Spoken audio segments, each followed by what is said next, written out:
I have to hit record on 2 whole things. What a pain. Just slaving your ass away. I know, makes my finger tired. You know what else makes your finger tired? I wasn't gonna go there because I just knew you had me covered. I was like, Zach's got I got this. you, Yeah, man. I always got Zach's you, man. got this one. I'll let him have it. He wouldn't miss an opportunity like that. No, definitely not. Definitely not.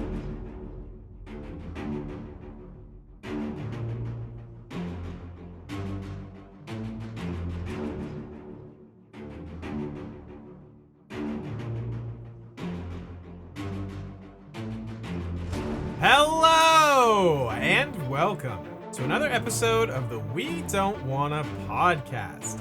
This is the show where 2 certified dipshits make uncertified takes about your favorite series. We're your hosts. I am Scott, and joining me as always, I'll give him this. He does know his way around a man's head. It's Zachary Attacker. You're goddamn right, man. You know, the intricacies of going around a man's head. Going around a man's head. Yeah. Yes. Yeah. In more ways than one. Many ways. Just so many, Yes. much multiple ways, for sure. Yes. For sure, Many, for sure. much, multiple. Say that 12 times fast. I just tried and I failed. I know. You tried saying it one time fast and you failed. One time fast. How are you doing this week, old pal of mine? I'm good. I feel like it's been a while since we've done this, but it's only been a week. It's been like a week and a half. Yeah. We did it on a weekday last time. I know it's a Yeah. weekend, so I also Yeah. felt like it had been forever though. A little out of practice. Yeah, we recorded last, of course, with Sam and Emily, so I had Right. they ruined my beautiful, lovely setup on the video podcast, so I was fixing that. Thanks a lot, Sam and Emily. Jeez. Yeah, ruined. It took me forever to fix it, like 3 or 4 minutes at least. So Yeah.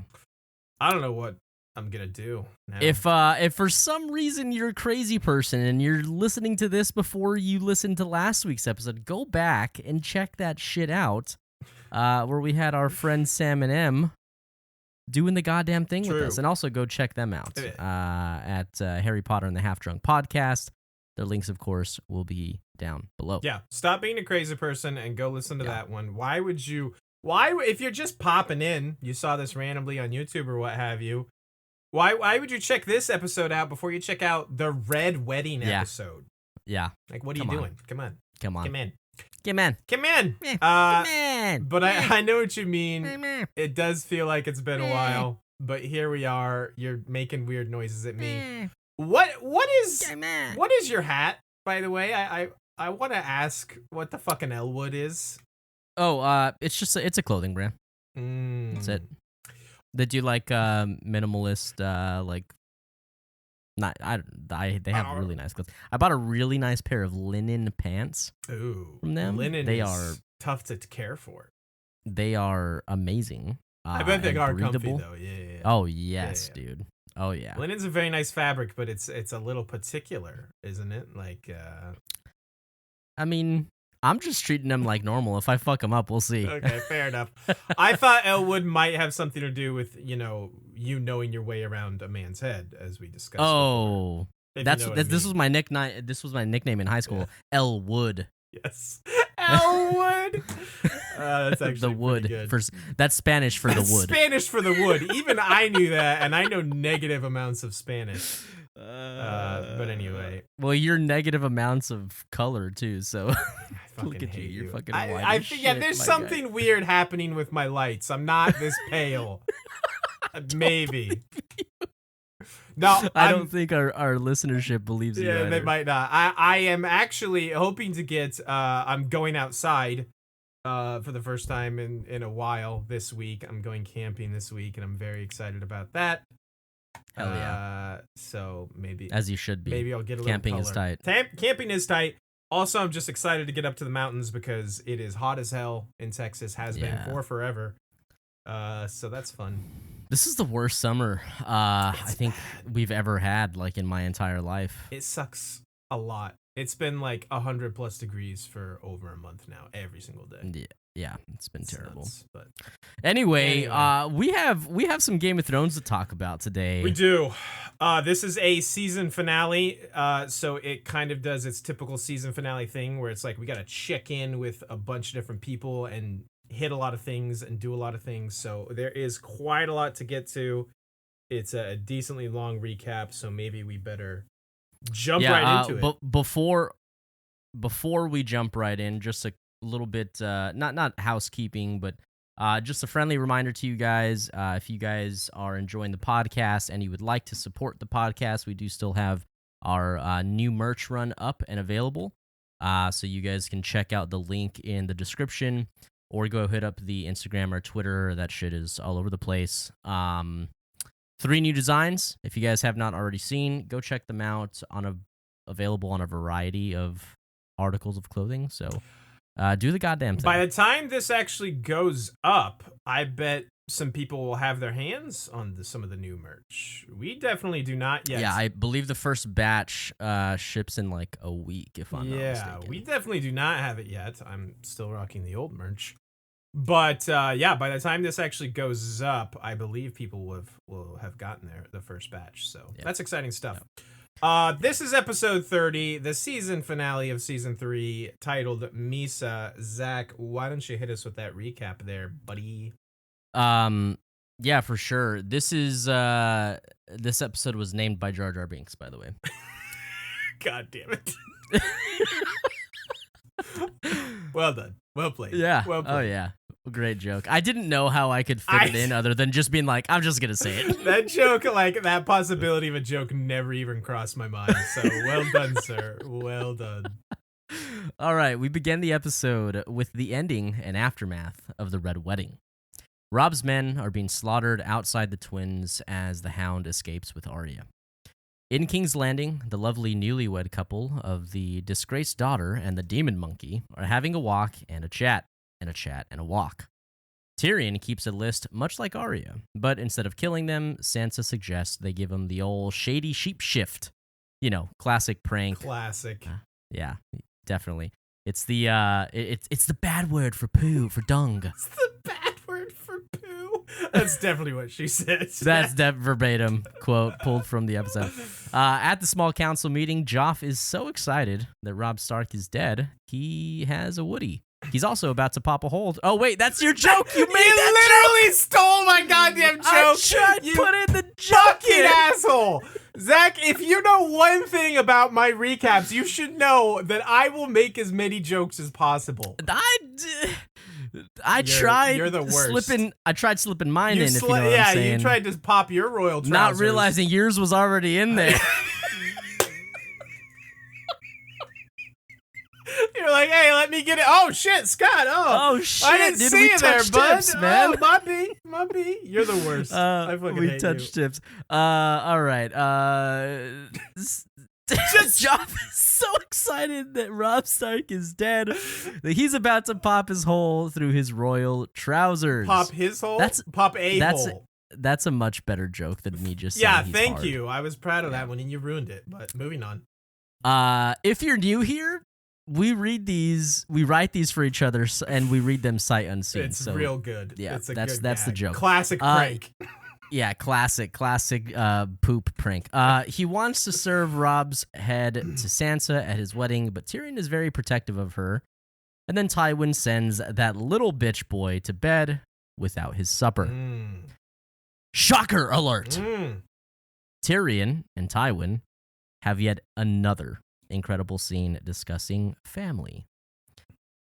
Man, never mind. I'll make this joke later. Okay. Okay. Up north, Bran and co. arrive at the Night Fort, and Bran tells scary stories about the rat cook who was cursed for breaking guest right. Speaking of breaking guest right, Lord Walder Frey and Roose Bolton discuss their grievances about the Tullys and the Starks. Walder asks the new Warden of the North what happened at Winterfell, and Roose tells him that his bastard Ramsay, a.k.a. the Mopman prophecies, took Theon and killed all the Ironborn who surrendered. At the Dreadfort, Ramsay is eating sausage while asking Theon about his little sausage that he cut off. Although it's not so little, according to the ladies. Theon begs for death, But instead, Ramsay beats him up until he learns his new name, Reek. At Pike, Balon Greyjoy gets Theon's little sausage and a message from Ramsay to leave the north, or he'll send some more pieces of Theon and flay all the Ironborn he catches in the north. Balon refuses to give up the lands he's won, and obviously doesn't give a shit about Theon. I hate you so much. I was like, it's shit. It's supposed to be shit. For a second there, I was worried you were just going to read shit because that's how the human mind works and just keep on going. And not get the joke. No, I get it. That was good. Thank you. Doesn't give a shift about the end. That's very good, Scotty. I'm proud Thanks, of you. bud. Yara suddenly decides she's all in on Team Theon and says she's going to take a ship and some men to go and rescue him. Back at the Night Fort, Sam and Gilly pop up through the well, and Sam realizes that Bran is Jon's brother. Sam tries to convince Bran to come with him. What am I saying here? To come with him. Yes, they're just going to mutually come together. To come with him to Castle Black. Sorry, it was the second page. That was a normal-ass sentence, and you just, struggled with it so hard. Yeah. I do struggle with coming so hard. Yeah, big bear. Yes, I do have a big one. I can't talk either. To come with him to Castle Black, but Bran says he has to go north of the wall. Sam gives them some dragon glass weapons and shows them the way through the wall. At Dragonstone, Davos pays a visit to Gendry in the dungeons, and they bond over having both grown up in Flea Bottom. They also both agree that Mel is hot. As absolute shit. True.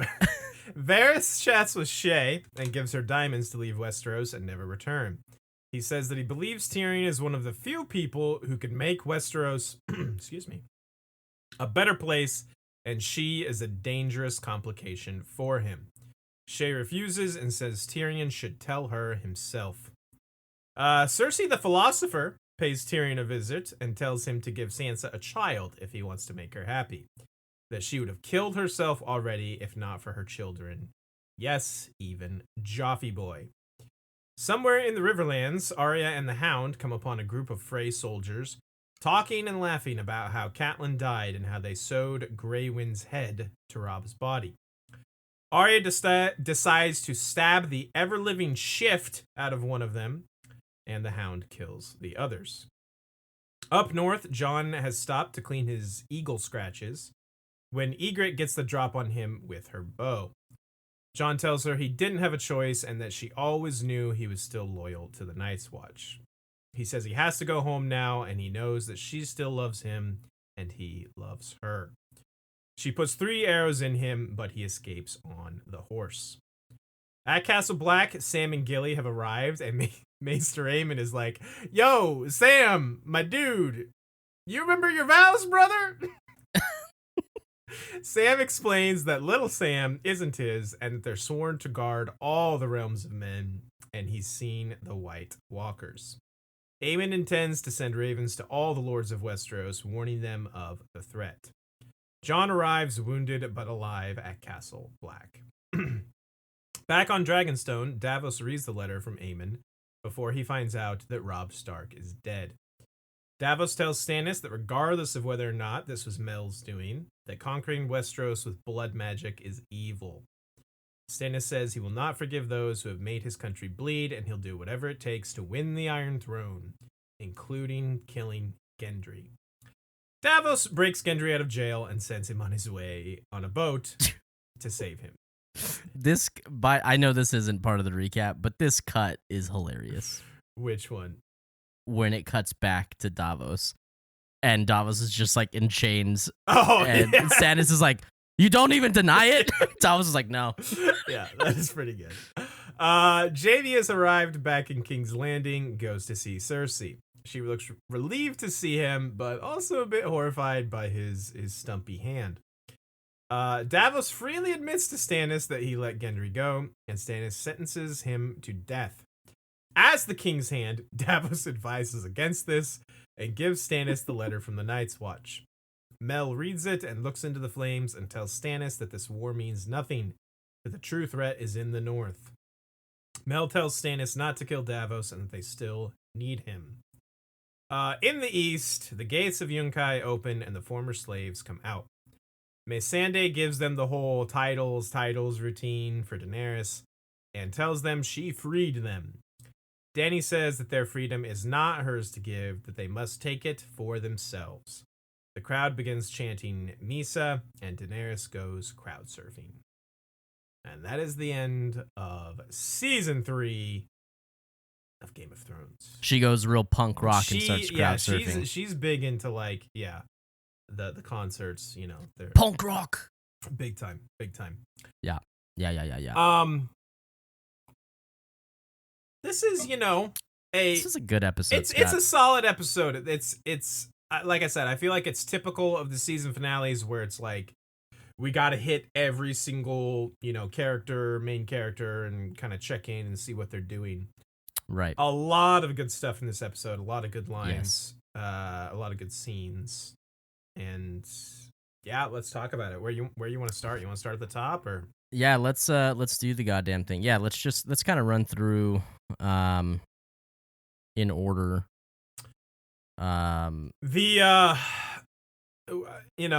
We call it out constantly, but I'm just going to continue to do it cuz that's what we do here. The look on Arya Maisie Williams' face as she sees what they have done with Rob's direwolf's head sewn on his body is just like, how is she so good at the acting? Yeah, because you can tell she's still like disoriented from the Hound knocking her out, but still just like the pain and just like sorrow that's there as well is just like she's so good. Yeah, I have a note that was just, man, poor Arya. Why couldn't she have just stayed knocked out for like another minute? Like she had to wake up to see that. Yeah, that's a brutal way to wake up and see that happening. But I love that she gets, some small semblance of revenge for it, later in the episode where she just kills the hell out of that dude. Yeah, it's like it's a bit it's a bit gruesome. I kind of love it. It's pretty great. Like in a weird gross way, like she just stabs the absolute shift out of him. All the shift out of him. In the neck like 4 times, like a prison shanking, dude. It is. And maybe we should be like concerned about this child who is becoming more and more comfortable with killing.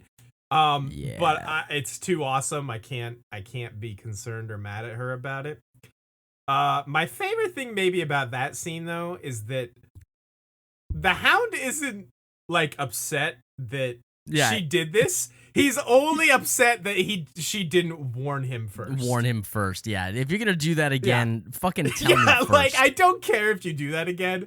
Just at least warn me. Like, come on. Yeah. Come on, bro. I gotta be ready for a fight if this is what's gonna happen. Also, just the way she holds up his dagger and is like, and he's like, "Where'd you get this? Where'd you get that dagger?" You.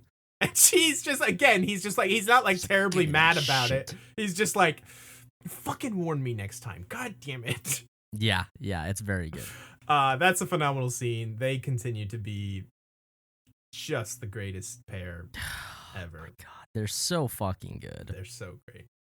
Are we gonna go to King's Landing now? Sure. Because I feel like there's lots of good stuff to talk about there. There's definitely a lot of good stuff. I don't. So I'm gonna be honest here. I don't have an overwhelming amount of notes, but it was hard to put. I would have sat there writing notes for like an hour because there's so many things about some of these conversations in this episode, like specifically the Tyrion Tywin one. Is there anything before that, like Tyrion Sansa that we want to talk about? The Tyrion Sansa scene is just kind of very like cute and fun, and it's a shame that obviously they're both about to find out what just happened. It's almost like they're starting to get along and have an understanding here, and then the fact that the Lannisters kill her entire family kind of permanently puts the kibosh on that. Maybe them having a better relationship, a better understanding. But I do enjoy this little glimpse of it we get here. I have to call out the line Tyrion has of anyone named Desmond Craig Hall must be a pervert. Which is very funny. I've always kind of liked the name Desmond. I don't know what that says about me. But I mean, Scott, you're definitely a pervert. I'm definitely a pervert. I think I've liked Desmond ever since Lost because I love Desmond in Lost. But anyway, obviously the whole sheep. Never watched Lost. Yeah, you never did. Obviously, the whole sheep shift thing is also very funny. Yeah, that's a good joke. I mean, like Sansa, it kind of sucks because like it kind of sets back like this maturity that we've been seeing from Sansa. But also it's still a good gag. It's a good gag, and I mean we have seen some maturity and growth from her, but she's still like such a naive child, right? Still, sure. At the same time, so sure. But yes, the small council scene is phenomenal. Obviously it starts with basically, Tywin flexing on Joffrey so hard that. Well, it doesn't start with that. So right. It starts with Pycelle being a dick to Tyrion, dropping the paper on the floor. What a cock. I hate him so much. And even like Tyrion reading it, I can't remember what the note said verbatim, but he's like, "What is this fucking bad poetry or something?" Like something about like fish and like wolves. And he's like, "Is this bad poetry?" Yeah. And Joff is like, "Yo, do you see this raging boner? Because everyone does. Like, how can you not? Like, I just need to show off this raging boner." True. Yeah, it's Shouts to Tyrion for sticking up for Sansa, by the way. Yes, of course. Yeah, that does need to be said. Yeah.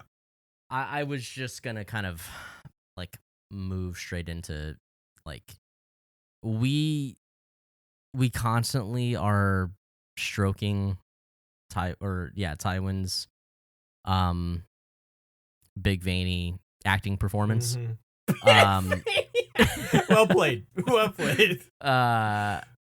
But it's just nonstop. Yeah, man. His big veiny acting performance just goes on forever and ever and ever. He doesn't need any There's pills. no end in sight. He doesn't need any pills to keep that acting No performance Blue Chew. No, yeah. He goes all night long.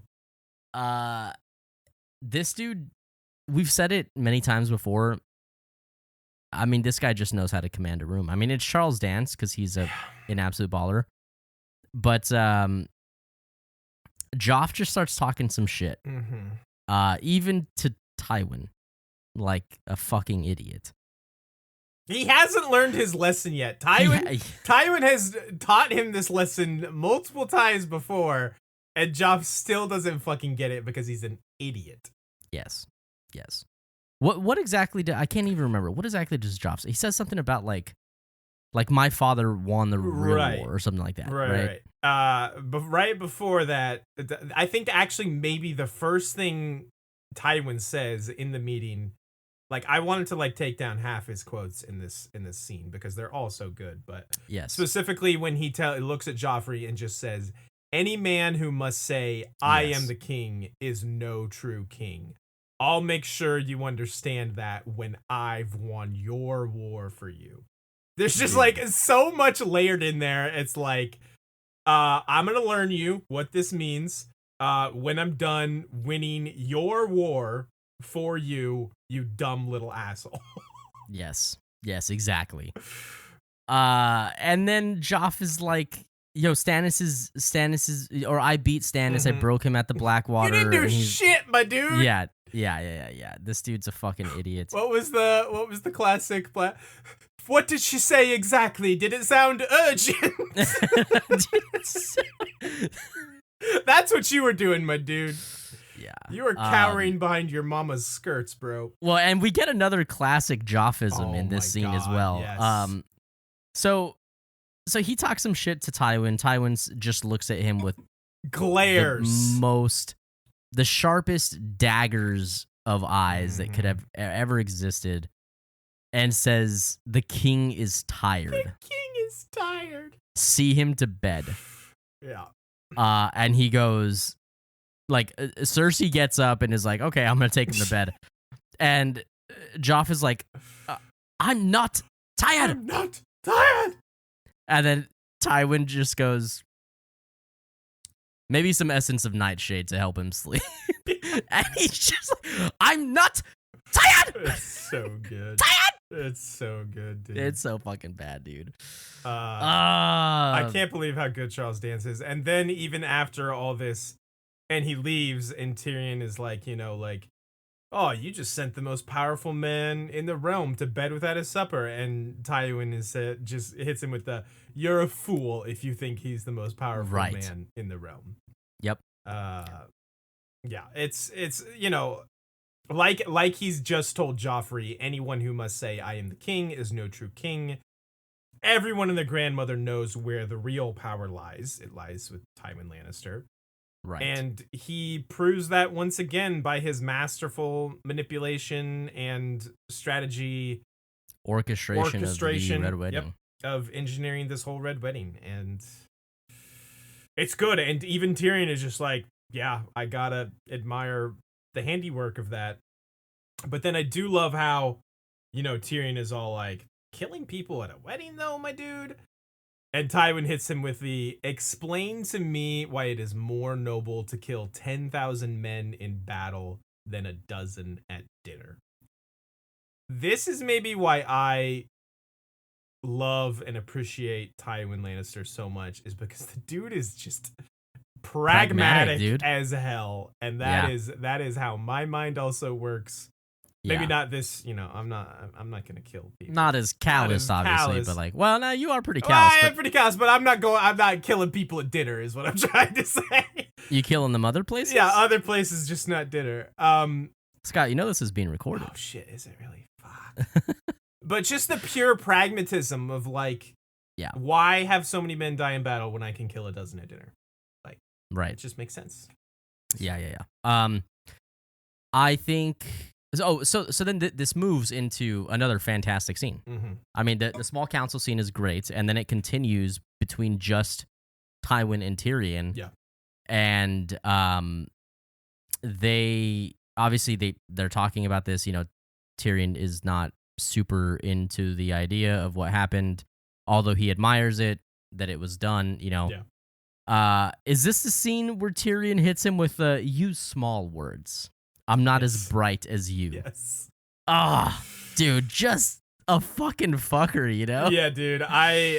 When Tyrion, this type of Tyrion where he's not so beaten down by Tywin and is fighting back is my favorite. Is very good. It's Yes. very, very good. But then, man, the way this conversation ends is pretty brutal too. Because this is where, like Tywin keeps, towing the line of like family. It's all about family. And Tyrion's like, yeah, it's easy for you to say these things when you're the one who's making all the decisions. Exactly. Like, when have you ever done anything that wasn't in your best interest? And Tywin just immediately, the day you were born, I wanted to kill you, but I didn't. And that's when for him being such a pragmatic, like, asshole, it's like, dude, that just cuts so deep. Like, exactly. Like, he doesn't seem like the type of person who would go out of his way to hurt somebody, to like poke and prod. Right. Like, he's calloused, and yes, you're gonna get a lot of that poking and prodding, like, through like his natural like movement through things. Yeah. But like, that was targeted. That was specific. Like, shut the fuck up. And like, I could have killed you. He had it locked and loaded too. Oh, It was just instant the day you were born. I didn't kill you. I wanted to kill you, but I didn't. Yeah. Like, so cold, man. Jeez. And we already know, he said earlier this season, I think he blames basically Tyrion for his wife's death. For his mother's death, and just like, just like every time these two have a scene together, it's just like, I come out of it like both thoroughly impressed, first of all, with like their acting ability and how well written these scenes are, but also with just like man, Tywin's relationship with Tyrion and just how Tyrion constantly not so much takes, but just like gets so much shit from Tywin is just like rough, dude. Yeah. He is just not a kind person, but he is slightest. cool as hell. So, yeah, that's Tywin and Tyrion scenes, man. They are something else. So then we go to the north. Yeah. And although there's not a whole lot that happens here, I do want to I had this just quick note. Why is Sam the just the best character ever? Like, Sam is so good. He's the best. Are you talking about how like fucking just humble he is about killing a White Walker? Well, yes, but even just like your Bran, you're John's brother. You're the one who fell from the window. Right. John saved my life. Like, I'm a brother of the Night's Watch. If you're John's brother, you're my brother too. Yeah. It's like, oh yeah, I know what dire wolves so, look like too, by the way. He's so pure and like, it is just matter of fact. Mm-hmm. If you're John's brother, you're my brother too. And I don't know, I just love that. I'm like, how different he is from when he got to the Night's Watch, right? True. It's just insane, man. Like, I love him so much. He's definitely come a long way, and yeah, just to piggyback on that, when they're like, no one's killed a White Walker for thousands of years, and he's just so humble and cool about it. He's just like, someone had to be the first, I guess. Like, I don't know. Yeah. Like, hey, the Dragonglass killed him, not me. Like, you know, I got lucky. Like, just I got lucky with one of them. Yeah. Like, there are more, and you know, a ton of whites. Yeah. I fucking go with him. I fucking do love Sam absolutely today. Yeah, he's so good. So we get a cool bit of foreshadowing in this scene too, with the Rat Cook story. So just keep that in your back pocket, everybody. This is something that if you're a book reader, then you know of this story, and it kind of resurfaces in the show in a really cool tie back way at a later date. So, but it's also just like, I think it's right now it's illustrating like how serious of an offense breaking guest right is, and then, you know, obviously it cuts right to Walder and Roose, and it's like, yeah, this wasn't something that was commonly done. Like, that we made a deal about it in the last episode about how Catelyn made a big deal about, you have to eat his bread and salt, you have to, you know, take his guest right, because then we're good, then we're protected. And so killing people, your guests under your roof, is like not something that's done and people are looked on like, just like Walder Frey is like cursed, you know, in the guise of gods and men now. So yeah. And Walder Frey doesn't give a fuck. No, dude. Fuck that guy. Yeah, they're basically just like kind of venting their bullshit about their, you know, lords being the Tullys and the Starks.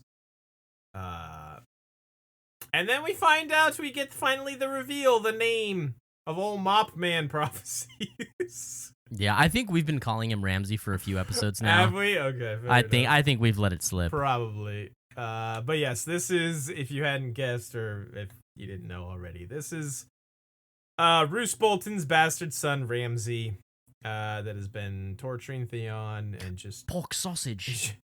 When he jiggles that fucking dude, sausage. it's... well, I love how he's like cutting it and he's like... No. That thing looks delicious, by the way. Can we agree on that? It does. I love sausage with mustard specifically on it, dude. I do like sausage with mustard. Yeah, dude. I can't. Here's the thing, man. I can't do like really spicy mustard. Oh, I love a good spicy mustard. Do you really? Yeah. It's way too like pungent for me. Maybe not like absurdly spicy mustard. You're right. That'll hit you like right in the like. But even like a classic like Dijon mustard is sometimes a little too much for me. Oh, really? Oh no. Yeah. It gives me like a. It doesn't taste like wasabi, but it hits the same like like spice Yeah. that wasabi does, and I hate that shit. No, it definitely does. It definitely hits you. It'll clear your sinuses. Yeah. But yeah, it looks delicious, I gotta say. I don't care that there's the whole penis correlation.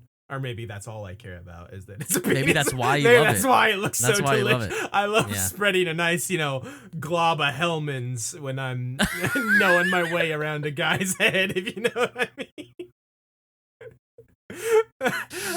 Wait, is Hellman's mustard? Hellman's is mustard, right? Yeah, Hellman's is Okay. mustard. Anyway, God damn it it, looks dude. delicious. Love a nice mustard and sausage. You think they actually had mustard in these times? Like, is that a common? Sure. Yeah. Sure. They had. Sure. Not like French's, not like that bright yellow bullshit, but mustard seeds had to have existed, and that's basically. Sure. Okay. All right. Yeah. Isn't that poisonous? Mustard seeds? It's literally what mustard is made of. Well, no, but like mustard seeds, like by themselves, I think are like poisonous. I don't think so because it's literally just ground up and with water added, like true legit Really? mustard is. Yeah. Oh, okay. Well, maybe I'm full of shit. Maybe I'm thinking of like apple seeds because apple seeds have like something in them that like is used to poison people. You might be right about that. I only know that from there's an Always Sunny bit about apple seeds, whether or not they're poisonous. Oh, really? Yeah. So I know you've not seen that, so that made me laugh. No, I haven't. Anyway, Okay. Theon, Dickless Theon is now Reek, and that's kind of that. I don't have anything else to say about this. Do you? Yeah, no. I mean, no, it's fine. Let's Okay. keep moving on. And then I guess the Balon and Yara stuff happens. I don't know. You know what? I do have something to Okay, say. go ahead. And I'm doing this more for my wife than I am for me personally. Although it is objectively this way, but this in these moments we are going to see Alfie Allen's shining like performance. Sure. The best that we're going to see from him is watching this transition into Reek. It's so fucked up, and I can't even fathom like how challenging it would be to act this like personality thing that's about to start happening to him. So kudos to him. His performance is entertaining. I wish the material was more entertaining. But good on him. So For sure. there, gotta pay There. some dues. No, I got you. I don't know why Yara is suddenly big team Theon. Dude, it's because never mind. I was gonna make a bad joke. For you to hold up, it must have been a real bad joke. It's just bad. It's just not. It's not in good taste. Okay, fair enough. Yeah, Balon's still a dick. It's because she wants him to touch her fucking vagina again. Oh my god. Wait, that was it? Yeah. It's just weird. It's incest. That wasn't even that. I'm sure we've made way worse jokes than that on You know this what? show. You're probably right.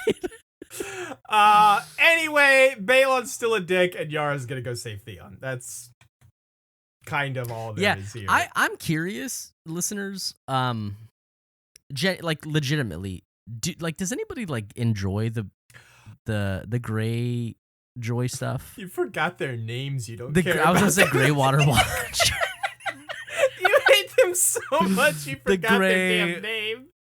Yeah, I'm kind of curious as well because listen, maybe this is someone's favorite storyline out there. Like I want to meet if there's somebody who's like, yo, my favorite character, Yara Greyjoy. Yara, hell yeah, Yara, dude, best character in the show.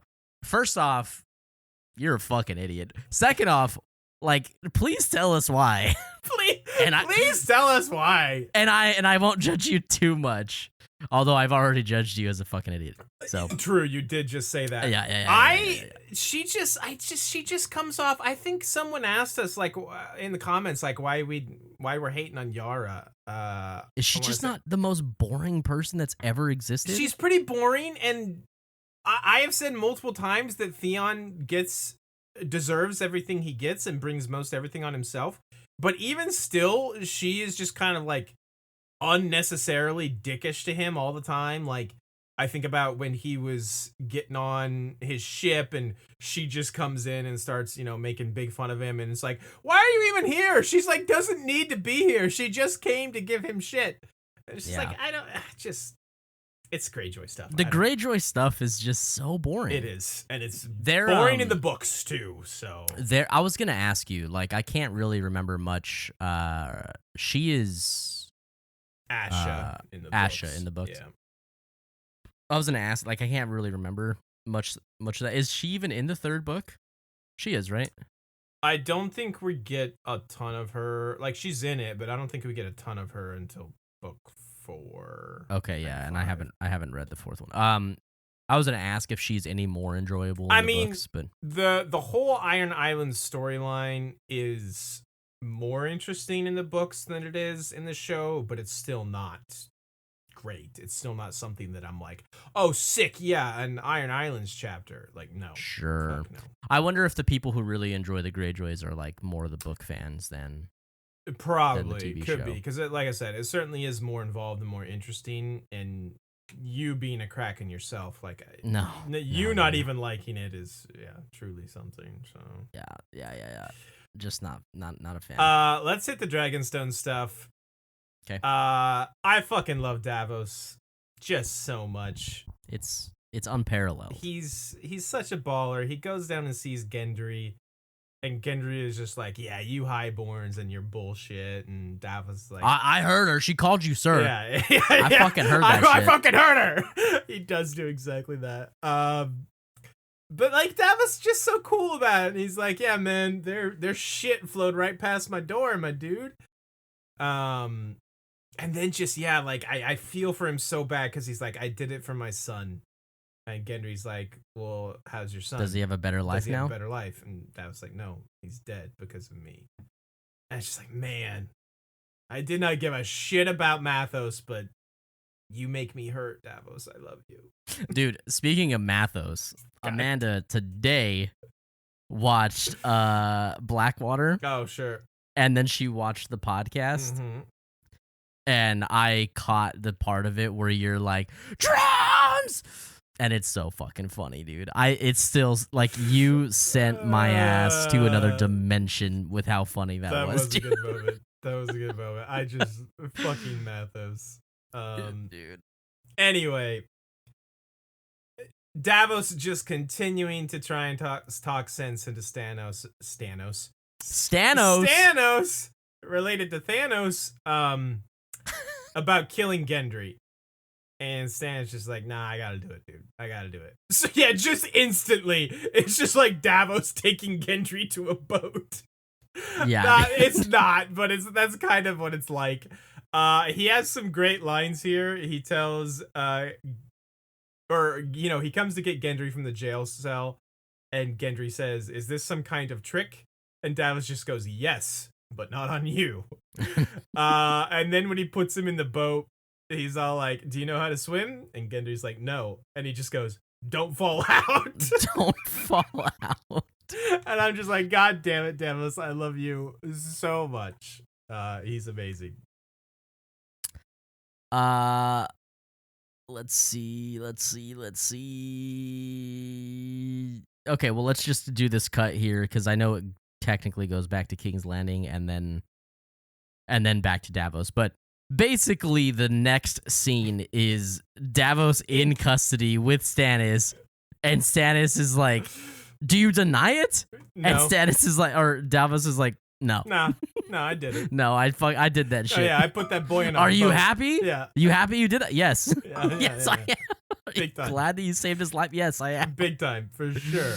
And then just the cheek on Davos when he's like, I sentence you to he gives him the whole titles. I, Stannis of House Baratheon, sentence you to die. And Davos is like, well, okay, hold on, but you have not unnamed me as Hand of the King, so I gotta advise you that this is a bad idea. This is a bad idea, man. You need me. I promise. I swear you need me, dude. This is a bad fucking idea. He's so fucking good. I don't even think I put anything in here about his small scene with Shireen. Also, I continue to love her. She's so sweet. And how when he's reading about that, it's like Shireen's uncle or something wedding, And he's just like, Stannis does not have time for that bullshit. And I'm just like, Davos, you're so good. You're so the best. Yes, yes. But yeah, someone is heeding Aemon's counsel, it sure seems like. I have to admit, I think it's a little weird.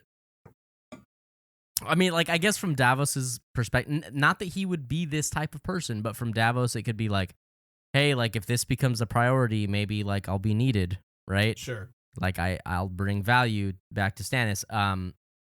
But it's just so funny to me that, like, this is it's what the Iron Throne, the Iron Throne, the Iron Throne, and then, like, Mel reads this letter, and she's like, yeah, the Iron Throne ain't shit, dude. Like, let's fucking go. And Stannis is like, okay, dude, I guess. Okay. Like, so I'm not gonna be king. Hold on, wait, what? What just happened? Also that he does that kind of chuckle when Mel's like, Yes. no, we do need it. Because Stannis is like, I made my choice. I said my words. You're still gonna die. And Mel's like, no, bro, we do need him. And he's just kind of like, like, he's just so fed up because the dude He's literally like, fuck me, dude. Okay, fuck fine. me, I guess. I don't make any decisions around here. Oh my god, yeah. I mean, dude, think about the how good in bed Mel has to be to have Stannis like that. She does know her way around a man's head. Yes, like, for sure. Gendry knows. Oh yes, Gendry and Davos know. Yeah. But no, I mean, obviously, like, for Melisandre and her, her red fire god, this her red fire crotch. True. This is much more important than the Iron Throne. Like, yes, the gray other is basically like the sworn enemy, the other god, the sworn enemy of the Lord of Light. And she sees this as basically his attempt to destroy the realm. So that is far more important than any battle against the Lannisters. I really, really wished that the show flushed out more of this religion and, like, its history. Yeah, I agree. I agree completely. It would be so cool. I mean, like, I'm just so fascinated by that stuff. I mean, and, like, I know a great deal of it, but it would be really cool to be able to see it portrayed. Yes, because you're right. I totally know where you're coming from with not having that knowledge from the books. It would feel a little odd of like, well, why does Mel all of a sudden care about that more than the Iron Throne? Right. Like, what does that matter? Right. Without that background of knowing, like, this is a big deal to her and her religion. So I totally get what you're coming from, and I agree. So, and I think our last, correct me if I'm wrong here, but I think we just got to finish up in Yunkai, right? Oh no, there's a couple things we haven't talked about here. The Jon stuff real quick. Oh yes. Ygritte shoots Jon 3 times. He has a good little speech to her. Dude, what in the fuck? Where am I in my notes? I don't know. Why? How did I... I was like, a few things left. Yeah, there's like three other things. There's a lot that happens in this episode. It's a good little speech that Jon gives her. You knew what I was the whole time. You knew I don't belong with you. I have to go home. I love you. You love me. It's a good little speech. And she can't kill him. She tries. She does fuck him up real bad. Well, she tries to kill him, but she wasn't actually trying to kill him. I mean, it's still not nice to have 3 arrows in your fucking body, dude. It's still not nice, Zach says. Well, Ygritte was mean to Jon by shooting him with 3 arrows. Yeah. True, but he'll be fine. Where's the lie? I want to talk briefly also about this. Well, before we get to that, we should talk about the Varys and Shay scene. Yes. And the oh well, is this what you wanted? The Cersei and Tyrion, yeah. Yeah, okay, right. Shay is your girl. Why don't you I mean, Tell us how you Shay's feel about real this. hot, you know. So let's just talk about that for a second. Okay, sure. Man, she do be looking good, you know. She looks good. She do be looking good. No, so I really like this attempt from Varys because he's one of those people that like we constantly are like, what really is your deal? You know, we've called back to this a couple times, and Ned literally says that almost verbatim in season 1. What do you want? Like, what is truly? Yeah. What is your fucking deal, guy? Right.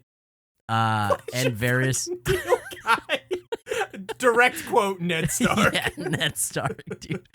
And Varys is like, look, man, I serve the realm. Like, I just want what's best for the realm. Yeah. And so, it's one thing to say it. He hasn't had a whole lot of moments to be able to show it, and I think this is a really good one. This is a really good one. What a way to shape his character than by showing him have this interaction with Shay. So I don't really look at this as like a Shay scene. This is definitely a Varys scene for me. Obviously, it does lead to some things throughout the rest of the season with Shay, but next season. Right. Yes. Yeah. Next season. This is the last episode of season 3. True. Yeah. True. But Varys is like, I kind of love and admire that he's so candid with her too. Yeah. I mean, that's exactly it's so good. What I was gonna say. He just straight up is like, I truly believe Tyrion is one of the few people in the world who can make Westeros a better place. Yes. And you're a dangerous complication for your him. liability, man. It's just he calls it exactly like it is. He's not sugarcoating anything. And he's doing what he thinks is, a good thing for her. Like, yeah, you can be the mysterious foreign beauty and live your life and have all these great things. Right. And you know what I think the problem is, and I now that we're actually hashing this scene out, I don't know that I've ever acknowledged this, but for somebody who's such a good judge of character, Varys, anyway, he just so vastly misunderstood the way to approach this with Shay. Right. Like, she is way too emotional to hear what he's saying as not personal. Right. You know? She's not taking it logically like right. Varys wants it to be. It's an emotional decision for sure. Yeah. Anyway, sorry. We've been we said it in the recap. He basically gives her a ton of money, and is like, "Here, go build a new life. Get the fuck out of here." And she thinks Tyrion is doing this through Varys, right? And that's a big component of this. This has nothing to do with Tyrion. Sure, but right. She thinks he is just trying to. I need to try and pull some strings and make this place better, and in order to keep Tyrion safe, I need you out of here. Right. You know. Yep. So this is all by Varys' own doing, and he essentially is like, just get on one of those boats, go to Pentos, go to Lys.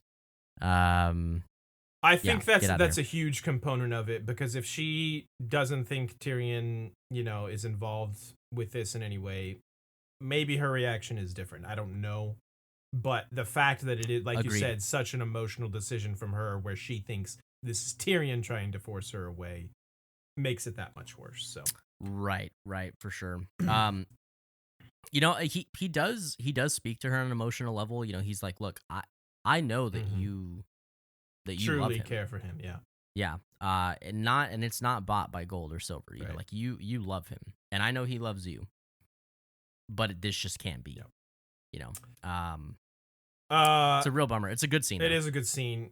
Speaking of Cersei and Tyrion, every time these two get together, it's a fucking incredible scene. My note verbatim is, we get yet another great Cersei and Tyrion scene where they are not at each other's throats. Yeah, I think I've said this before. These are my absolute favorite ones. This almost never happened in the book. They were kind of always at each other's throats. And I appreciate, this is one of the changes I appreciate the show does, is that it does give them these more vulnerable and like honest moments. Right. And they're just so good together. And I like how, he's basically like, yeah, give Sansa or Cersei is like, give Sansa a child. That will make her happy. And Tyrion hits her with the, you have children. Would you say you're very happy? And she's just like, no, but if it wasn't for my children, I would have killed myself, basically. Yeah. It's real dark. It man. is a Real dark conversation. But I totally see where, Cersei is coming from. And I feel like she is... Another bit of foreshadowing in this conversation. Yes. Definitely. But I feel like, this is her trying to give Tyrion honest advice, like what she thinks would genuinely help Sansa. This isn't her, I don't feel like manipulating or, doing anything like that. Because Tyrion even tries to call that out, where he's like, oh, why? So you can tell father that it was you who made me, bed her or whatever. And I feel like this is Cersei being legitimate and honest, and which is a cool take. Yes. I mean, like a cool thing to see. Doesn't happen often. Definitely not from Cersei. Not from Cersei. I mean, these two just know how to. They're just such adept actors. Mm-hmm. It's insane. Yeah. And we say this all the time, but it is in the scenes where there's not a lot happening that you're able to really, really like get a measure of somebody's ability. Mm-hmm. And it's in these scenes that you're just like floored Yeah. by how intimate they're able to make this setting while still feeling tension. Yep. It's just insane. Definitely. And shouts to the writing too. We give a lot of credits to the actors, deservedly so, but we probably don't call out, like, the dialogue writing in this show is truly one of the best ever. Yes. Let's see, what else do we need to hit here? Probably, That's I think mostly now, everything. well, we get the other very than these. brief Jamie coming back and that right. guy calling him a country boy, which is just very funny. Watch out, country boy. We're working here. Exactly. That's very funny, but there's not a ton else there. Obviously, Cersei has that combination of relief and horror as seeing Jamie, and of course we'll get more on that next season. But I guess it's the East, I think. I love that we just like talk about everything we love, and then we're just like, all right, well, let's go to the East finally. Okay. I promise, I swear this is not just my Dany hatred. Oh, I have some thoughts here too, by the way. This is so fucking cringe. Yes, dude. I hate this scene. It's so cringe. So the only credit, right? I have to. What, Missandei? Oh, Missandei's there! Oh, no. Well, shit. Okay, double credit. Missandei's there, one. The only thing good about this scene is the aerial drone shot. Oh! It looks good. It's a good shot. They're too uniform. You can tell it's CGI generated. They're just like in a really perfect circle. I don't know that this is intentional, but it gives me a lot of. I don't know that like I can accurately say it's reminiscent because it hasn't happened in the show yet, but of Battle of the Bastards, which sure. I'm not gonna say too much, but like the Jon shot. Yeah. I like that. I thought it was a good shot, but dude, this is the fucking corniest shit.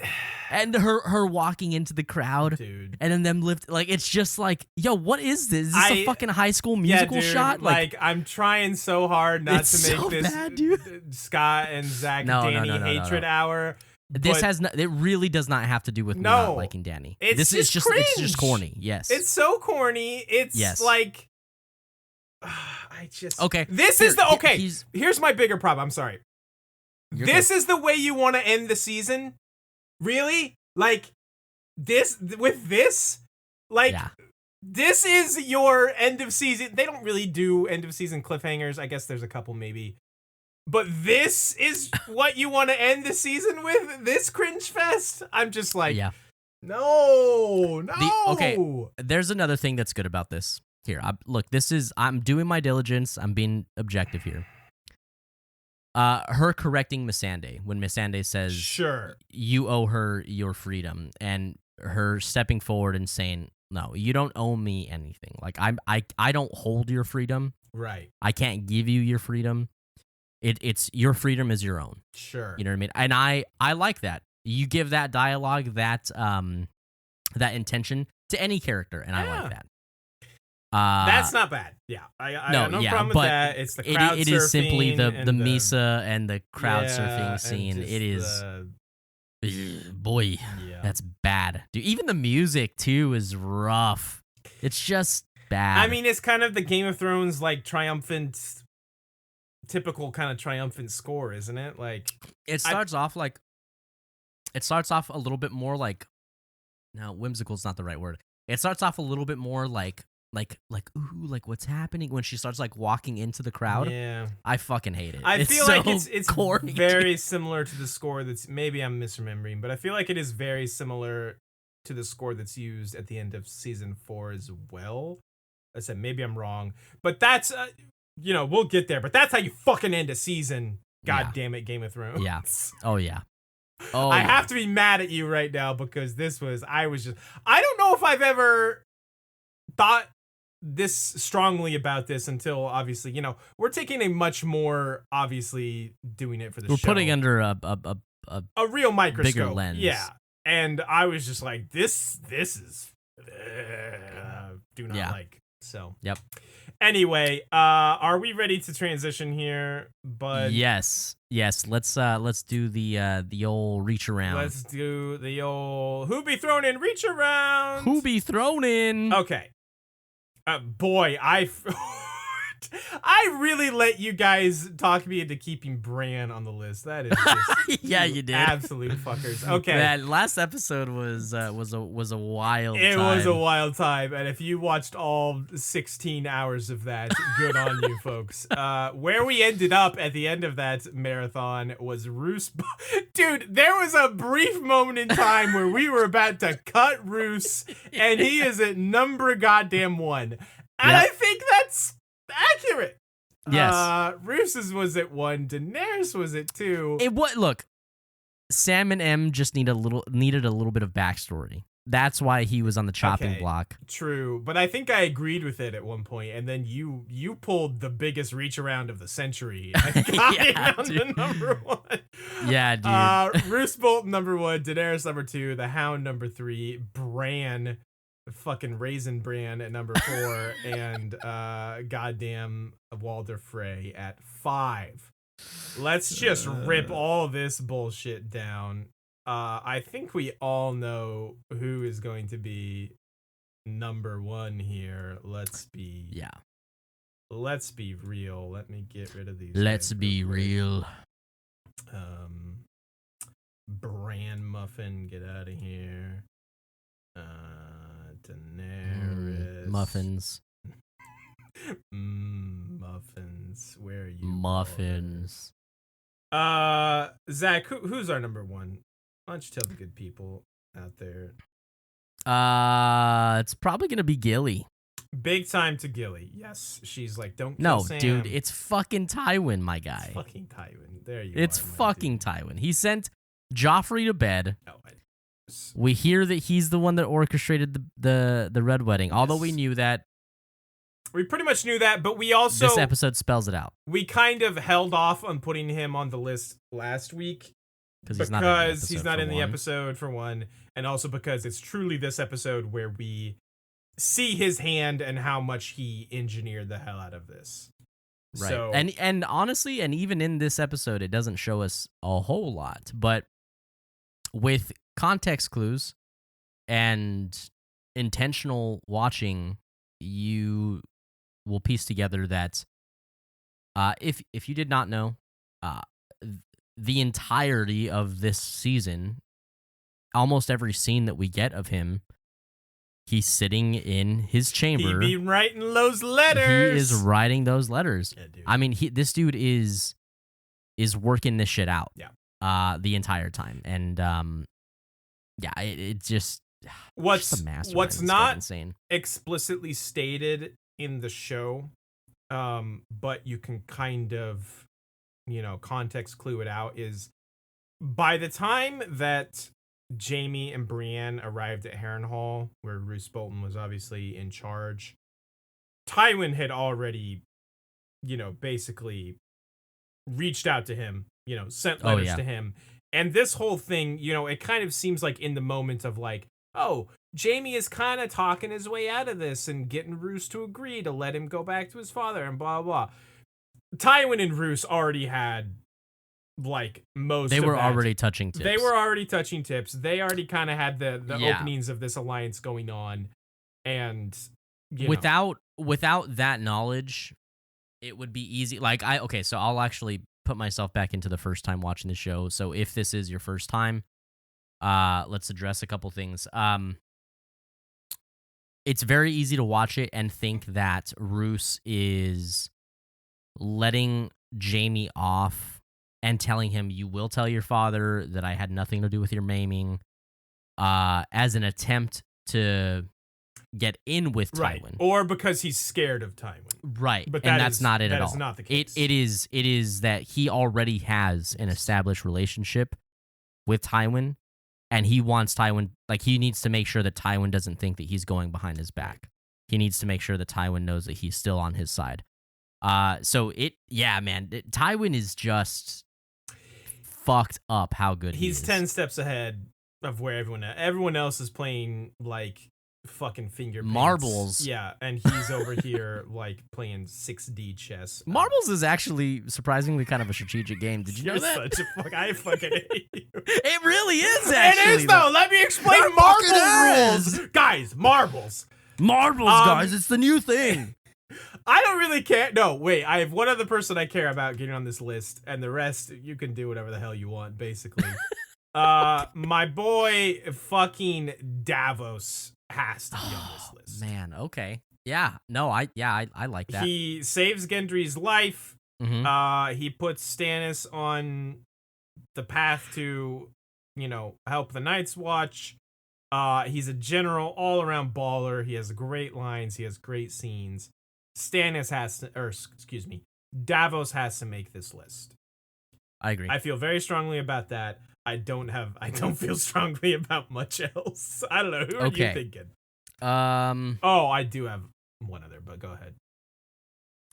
I think I'm probably gonna recommend Arya. Yep, that's who I just thought of. I'd also like to have. Oh man, I don't know. Do you think the Hound too? I think this episode specifically, Arya is better than the Hound. It's more of an Arya. He just kind of steps in and, like, it's funny how he's like, let me know next time, but it is more of an Arya thing. Right. I would agree. Okay. We could say Jon because he got away. He made it back home. Well, it's not this episode. No, he makes it back to Castle Black this episode. No, I don't think he does. No, Sam makes it back to Castle Black. They both make it back to Castle Black. Trust me. It was you even sure? in the recap. Yes. Oh. Did I read that? No, I didn't read that.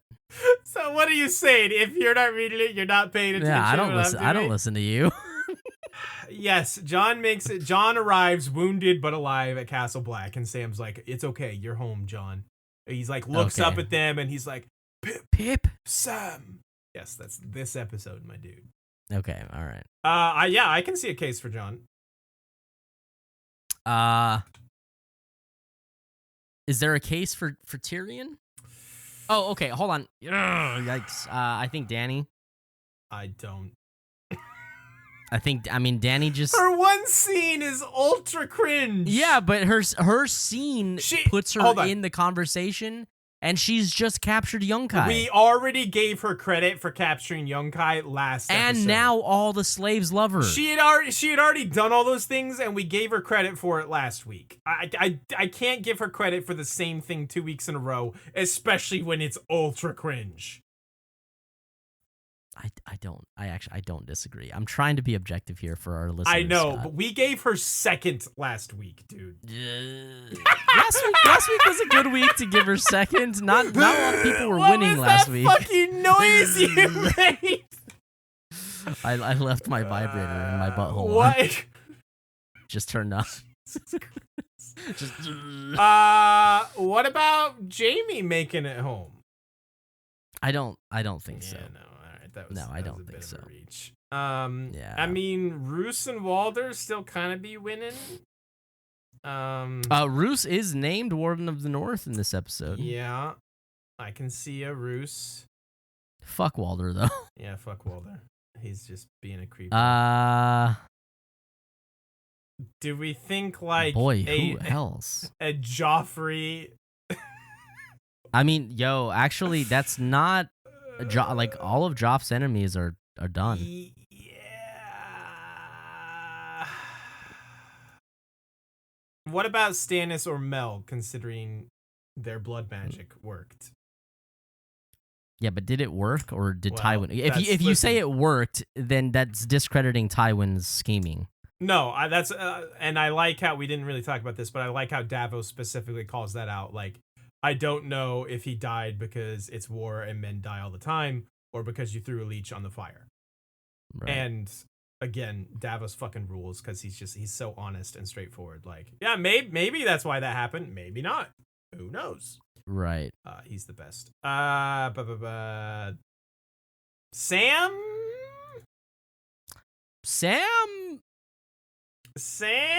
I do love Sam. I love me some Sam. Sam's real good this episode. And he has a good scene with Bran, Sam and Bran. Sam and Bran have a good scene. He has a good scene with Aemon. A very good scene with Very good Aemon. scene Goes with to bat Aemon. for Gilly. Yep. He gets a little baby named after him. Yeah, Sam's on the list. Sam has to make the list. Okay. Sam's on the that list. gives us 3. We need 2 of I think Arya makes the list too. Like, Yeah, although I agree. man, seeing her brother's direwolf's head on her butt, that's You not know- great. With this struggle, maybe Danny does make the list. Fuck off. Absolutely fuck right there. I mean, maybe she does. You know, I I don't know. I Like- think it's Arya and Jon of these. Okay. Not Roos. Mm, He's Warden of the North, yeah, but we kind of rewarded him. and he gives a really creepy ass smile to Walder. It is, yeah, that does happen. He's all. And we gave him credit for that last week. True. I think I don't feel great about any of this, if I'm being honest with Really? you. Other than Davos and Tywin and Sam. Okay, I don't who- feel great about 2 of them. who goes to Sam or Davos? I think we could agree it's one of the 2 of them. I think it's got to be Davos. Okay, I agree. So Davos goes to 2 and Sam goes to 3. Yeah. Yeah. Okay. So we need. Are we forgetting anyone? Probably. Cersei. Cersei had a great scene. She did have a really good scene, and she gets Jamie back, kind of technically. Wait, did we say Tyrion? Did we talk about him? We talked about him. I never pulled him up. He has all great scenes. I would not be opposed to it, but also Tywin does dunk on him real hard yet again. I don't know if it's fair to call that dunking on, but you know what I mean. I mean, he also dunked on Joff, and Joff is in contention. Yeah. I don't think Joff makes it, if I'm being honest. He gets sent to bed without his supper, and it's very funny. True. Very, I very don't think good. Joff makes it. I'm taking him. Yeah, this is a tough one this week. I don't man. think it's Roos. I think Roos got his credit last week. Okay, all right, I'm fine with that. Okay. Where are you, Roos? Bye-bye. I think we need 2 of these 3. Do we? Okay. Does Tyrion do anything other than have good performances? No. No. Okay. But he has like minimum 3 great scenes, to be fair. Okay, well, Arya has a great scene and great performances. True. But also she sees her brother. She sees her brother, yeah. Beheaded. Okay, so maybe John makes a list. I think John goes 4. He did I really did truly enjoy his scene with Ygritte. It was very emotional. And he corny, he makes it home to Castle Black. Okay, I think John goes 4. Sure. Just do whatever you want. Okay, fine, I will. Thank you. After I got done saying, I don't really have any opinions on it. Yeah, you said, I just want these two. You can do whatever the fuck you want. I say Danny, and you say no. I'm like, fuck no. Suddenly, I had all the opinions. Okay, this is you then. Tyrion or Arya. I could go either way, honestly. Missandei. Okay. Let me find. No. I'm gonna say Arya, man. Okay. All right. We're seeing like, not that this is like, when people usually talk about characters and their growth, like it's usually talking about like them becoming a better person and stuff like that. She's becoming a worse person. She's becoming a worse person, but she is still growing and advancing her, like, who she is. Yes, 100%. And it's really fun to see. And Maisie Williams is just phenomenal, and she deserves it. Yeah, so 100%. And I truly do love how she just holds up yours. Where'd you get that dagger from you? I think is what she says. It's so very good. I think this is a good list. That is who be thrown in for this week. We're gonna go bottom to top to my favorite way to do it for this week. You start at the base. Arya at 5, Jon Snow at 4, Samwell Tarly at 3, Davos Seaworth at 2, and Tywin Lannister at 1. I fucking love this list. This is like a ton of Scott's favorite characters. Yeah, I know it is. But I don't have any opinions, Zach. Don't worry. Such a gun. This is our best Who Be Thrown In list ever. Yeah. That is Who Be Thrown In. Okay, boyo. Yes. This is the end of season 3, which is a good, very good season. Mm-hmm. We are about to kick off season 4, which, oh boy, I think we owe a little bit of a disclaimer now. Scott and I, look, if you guys are not here for the Jizz Fest, you need to go somewhere else. If you guys start listening to season 4, you guys are agreeing to the Jizz Fest. True. True. This is going to be something else. Guys, I firmly believe this is arguably one of the best seasons of television ever. Without question, the best season of Game of Thrones. I don't think that's even close. It's not even close. Yeah. And Scott and I have a lot of mutual feelings on this season, so it is going to be a lot of circle jerking here. Yes. Basically, the way Zach reacts when he sees Missandei is the way we will both react when watching season 4. And when I see Missandei. And when he sees Missandei in season 4, he'll become so hard that his dick might pop off of his body. Just detach itself and run off to hide in the corner. That was a really weird. Anyway, to hide in the corner. Nah, man, that thing's not hiding. It's not hiding anywhere. Anywhere. Yes, season 4, 100% agreed. I think it is definitely one of the greatest single seasons of television ever. I think there are several. I couldn't tell you what my number 2 season of Game of Thrones is right now. That's how far and away I think season 4 is from the others. It is just phenomenal from start to finish. There are almost no down episodes where we're like, this is kind of a, hey, bingey filler time episode, setup episode, if you will. They are fucking bangers front to back. So yes, we will be really the Jizz Fest, as Zach said. So get ready for that. Yeah, get your tickets. Reserve your tickets to the Jizz Fest now. Get your tickets to the Jizz Fest here. Big Jizz Fest going on. So yes, there will be a lot to discuss. So much like this episode went a little long. Some of those will probably go a little long. So Did you just say long and jizzfest in the same sentence? did. Yeah, you did. Yeah. So get ready for that. Do you have any final thoughts on season 3 as a whole, Zach? Season 3 is fantastic. Incredible relationships are built in this season. I think is a really, really big key here. Yeah. We get the Brienne and Jaime relationship, which is just fantastic to watch. We get Tyrion and the start of Arya and the Hound. Not all. The start of Arya and the Hound. Of We get Tyrion and Sansa, which is a strange relationship, but it is underrated. Underrated, yeah. It's just so endearing to see. I think Tyrion just try and level with her.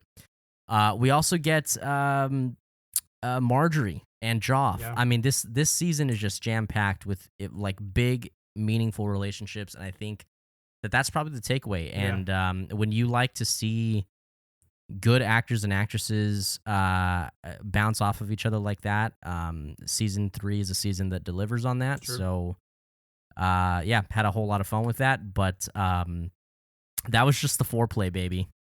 Yes. That was just a foreplay for season 4, because now it's time to fuck.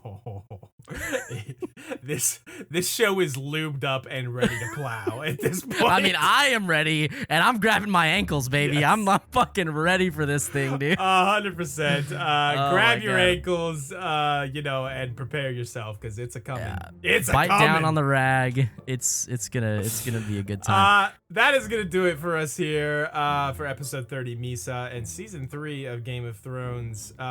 Go, hey, God damn it, go subscribe to the YouTube. Give us a rating on your favorite podcast app of choice, or all the podcast apps of choice. Tell your friends, God damn it, tell your friends, tell your grandmas. If you're still with us after Zach does this bullshit, you must have something wrong with you. Mhysa, I know my way around a head. Jesus Christ. Do the damn thing. Instagram, Twitters. There's the Discord. The dick cord. The dick cord at We Don't Want a Pod. You know the thing. Get the fuck out of here. Goodbye. Yeah, get out of here. Get out of my face. Get out of Season here. 4. Woo! Woo! Shit! I'm stopping.